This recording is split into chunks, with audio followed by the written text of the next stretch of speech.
tayo po.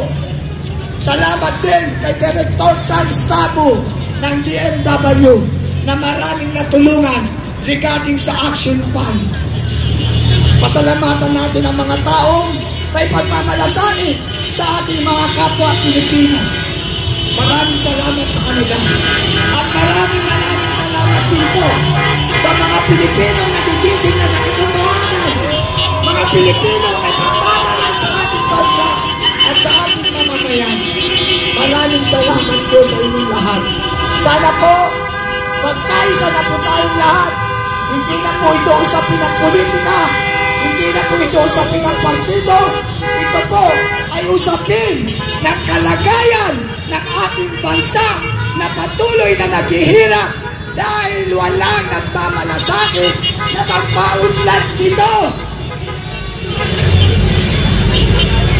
Marami sanang pera ang gobyerno. Marami sanang pera ang bansa natin. Mayaman sana ang bansang Pilipinas kung ang mga politiko natin ay nagtatrabaho at nagsaservisyo para sa mga tao. Subalit, sila lang ang nagpapayaman. Pansinin nyo ang mga buhay ng mga yan. Ultimo sinturon ni Congressman Abante nagkakahalaga ng 35,000 pesos. Isipin nyo, sinturon lang yan. I-compare mo sa mga taga-Maynila. Dahil congressman siya ng Maynila. Pansinin nyo ang lungsod ng Maynila. Maraming mga solvent pool. Maraming mga street children na nagugutuman, nag-i-snatch dahil sa kakulangan ng kanilang pinansyal. Wala silang mga pera. Bakit itong politiko na nasa Maynila ayaw nilang tulungan? Salamat na lang may Isko Moreno na ngayon ay tumatrabaho para sa mga kabataan at mamamayan ng lungsod ng Maynila. Dahil si Mayor Isko ay nagmalasakit din sa mga mahihirap dating kababayan na taga-Maynila. Kaya sana naman, itong pakiusap natin, magkaisa lang tayo, magtulungan tayo, dahil walang ibang tutulong sa atin, kundi tayo din. Maraming salamat po sa inyo lahat. Sana po yung mga nanonood sa kanilang mga cellphone, nanonood sa kanilang TV, at makita niyo po ito. Makiisa po kayo, hindi para manggulo. Makiisa po kayo sa aming panawagan, hindi para mang-away, hindi para manakit, kundi isang mapayapang panawagan. This is a simple public address. Maraming salamat. Thank you po. Pilos Reyes, ngayong talumpati. At ito po, meron tayong isang kabataan dito.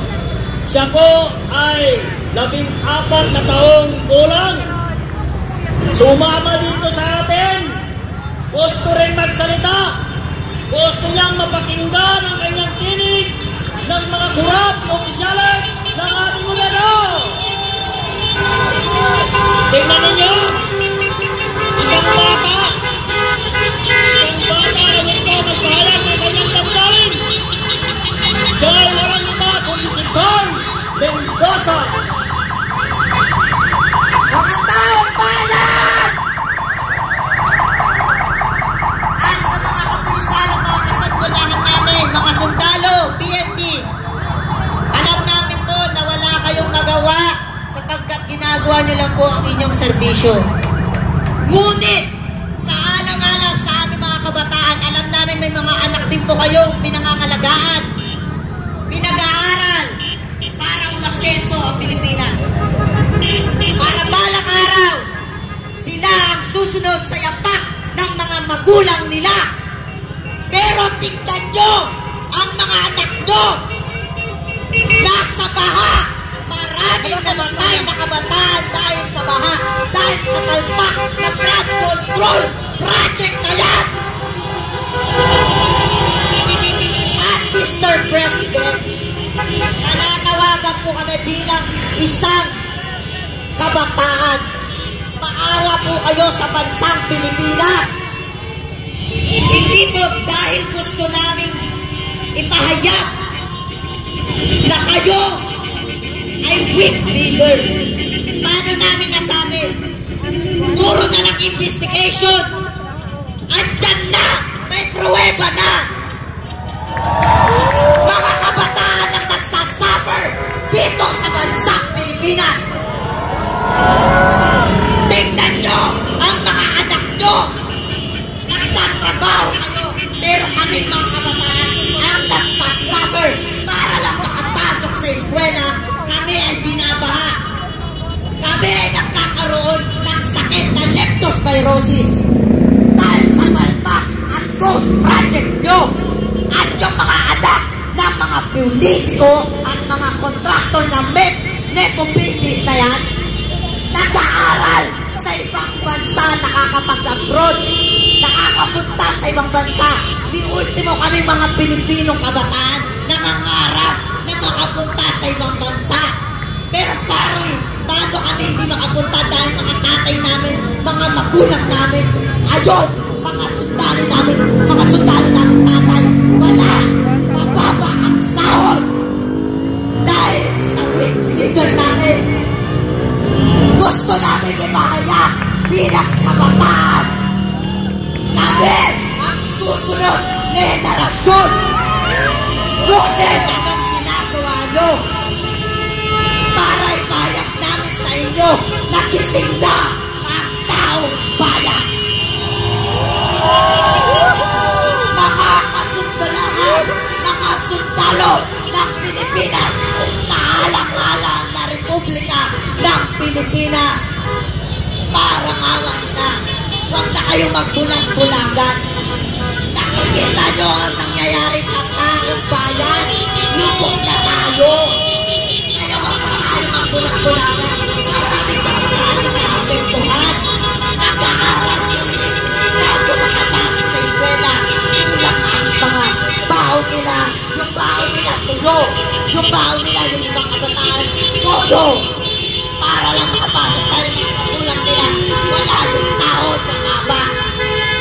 At yung mga mamahaling kotse ng mga politiko kontraktor na yan, ayon ang mamahal, milyon-milyon na halaga. Pero samantalang kami, nagsijip lamang. Ito ang nangyayari sa taong bayan dahil sa kapalingan nyo. Dahil sa katulakan nyo, naghahanap sa pera.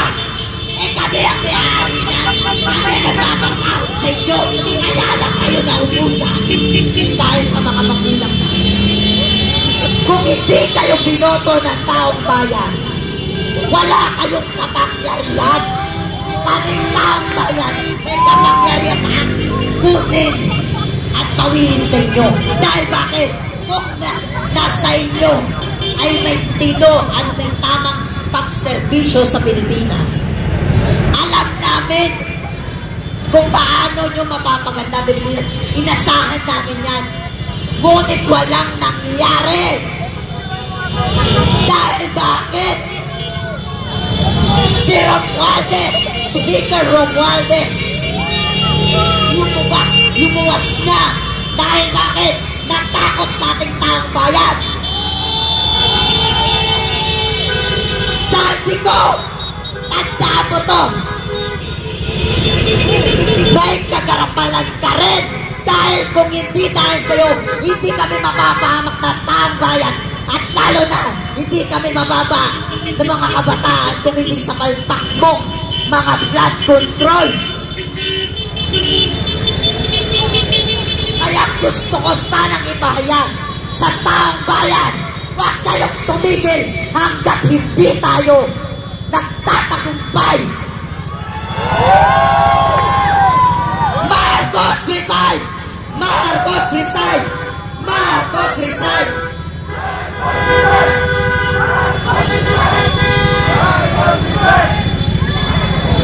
Gusto ko makita ng mga politikong yan na tayong taong bayan hindi tayo natatakot sa kanila.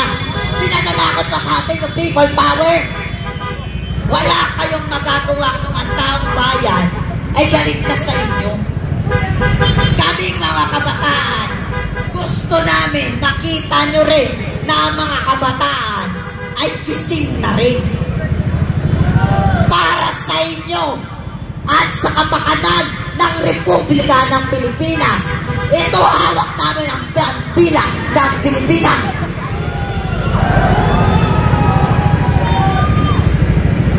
Mabuhay ang Pilipinas!